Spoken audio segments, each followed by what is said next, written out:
Une récolte bien particulière que la famille croisée affronte.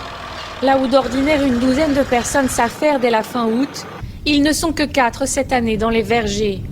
En cause, des attaques massives de pucerons au printemps dernier, que père et fils ne sont pas parvenus à maîtriser, faute de matière active efficace à leur disposition.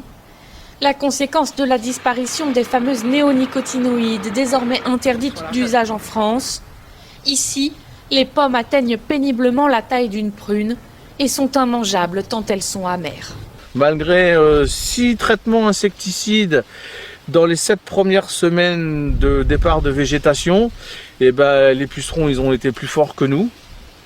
J'ai pas pu avoir le Movento produit retiré de la vente cette année, donc j'ai perdu la totalité de mes pommes. Cette parcelle, on aura cueilli, il y a 85 arts, on aura cueilli 0 kg de pommes. Mes clients ils disent c'est quand que vous nous amenez des pommes, mais j'en ai pas à leur fournir. Ils ont été chercher ça à la centrale et ça vient Chili, Argentine, Afrique du Sud.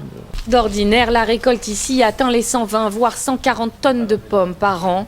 Cette année, le duo estime qu'il atteindra péniblement les 30 tonnes. On récolte 20 palox par jour en année normale. Aujourd'hui, on en fait 6. Pour moi, il manque entre 80 et 100 tonnes de pommes, ce qui représente 100 000 € de chiffre d'affaires. On va pouvoir regarder ce qu'on a